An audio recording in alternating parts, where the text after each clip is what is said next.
Welcome back to my channel. All right, today's video is on skincare equipment. Like, I have a video like that actually, but you know, every day there's a lot of new inventions, or like say new discoveries, and we tend to update, right? Yeah, or like say upgrade anyone. So the first video I made, I kind of displayed a lot of equipment, equipment and tools as well, for um working tools for cosmetic skincare. All right, today I'm also going to display just a little bit and much more straightforward. Basically, that's the updated I'm talking about here. So and I'm going to do it in two parts. It's going to be part one and there's going to be part two.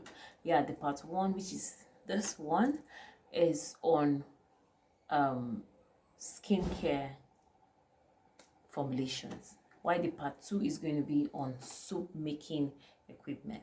Please do well. Don't forget to subscribe to my YouTube video, like my video, of course. Help me so that the algorithm could notice my content. Thank you so much. Returning subscribers, welcome. New subscribers, welcome. And let's proceed. Thank you so much. Starting with spatulas. Yes, these are silicone spatulas. These spatulas are very much more reliable. Yeah, they are silicone, and they're not sensitive to heat, so you're not scared of them melting up. Yes. The next one is the scale. Yes, actually I have two scales here. This is to 500 grams. This can measure up to 500 grams. Why this measures just 100 grams. So when I'm working with actives and I want serious precision with actives, I work with this more. And of course, I'm in Africa, I'm in Nigeria to be specific, so we don't have light, so these are very friendly scales that use batteries. Yeah, this use the AAA batteries, two of them. So this is good for me. Yeah. So the next one is water, distilled water to be more specific, because to be honest with you, very few of us understand or know the configuration of water that's coming through our tap, especially the one coming from the water board. Like, that's the name of our own here in Nigeria. We call it the water board. There are chemicals that could be added in order to treat the water, and when you use them for cosmetics, they might not be good. Yes, I've had first-hand experience with water, so that is why when I tell you, as a beginner formulator, using good water, clean water, sometimes I could actually even recommend bottled water that is free from impurities. Yes, it will really be better than just going straight up to your tap and fetching ordinary tap water. Yeah. So water, good water, if possible distilled water.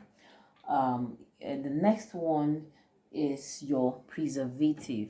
As a formulator, I don't know, I was seeing something the other day on Instagram, and I was like, just like, wow, someone was advertising a product and was saying it was preservative free. Like, that's a recipe for disaster.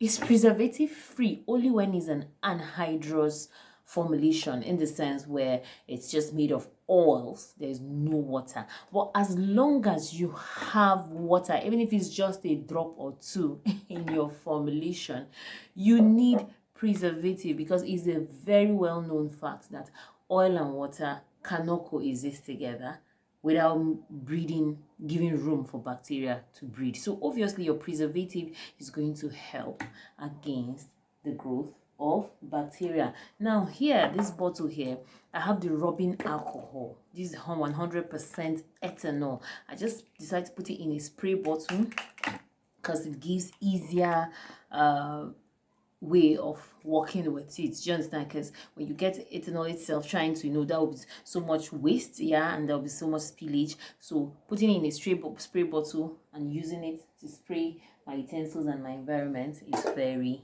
necessary. All right, here I have about 3 equipment here I'm going to talk about. This is a pipette. This is very, very important for precision when you're measuring your oils or water.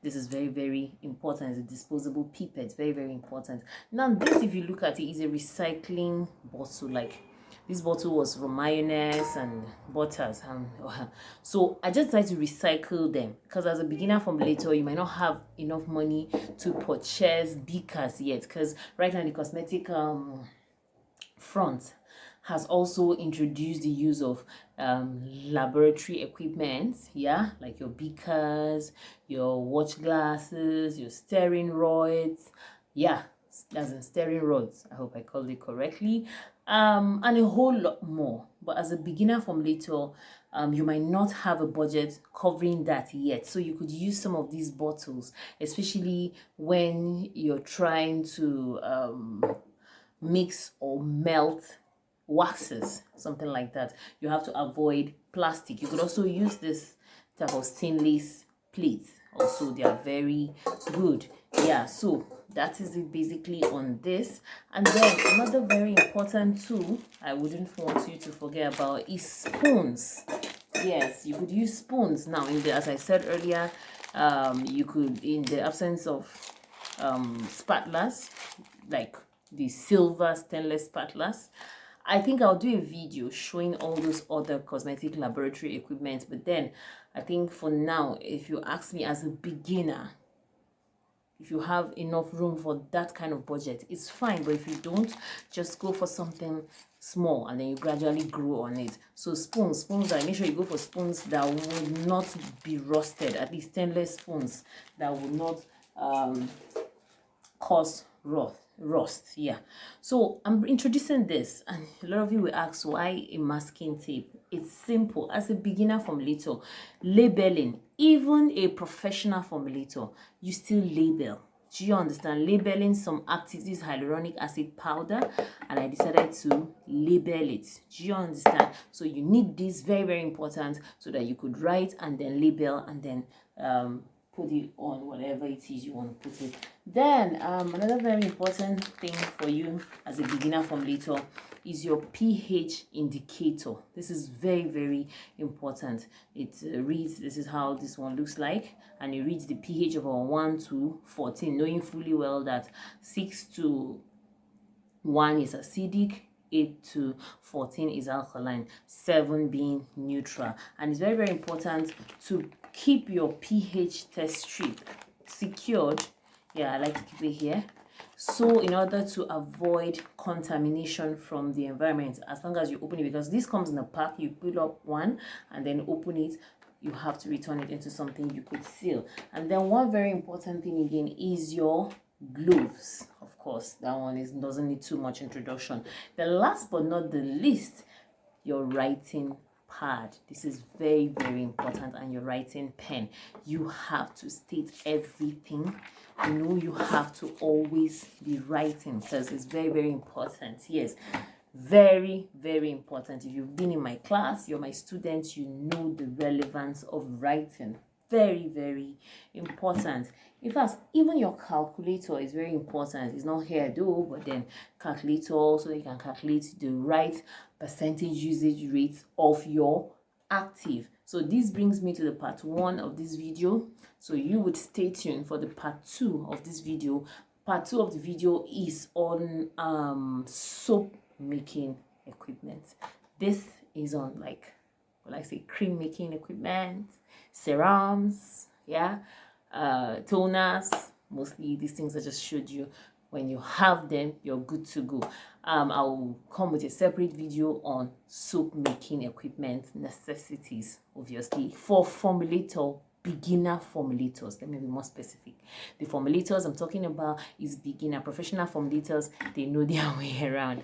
So thank you so much. Please don't forget to subscribe to my YouTube channel, like my video, share my video. Thank you so much, and see you in another video. Bye.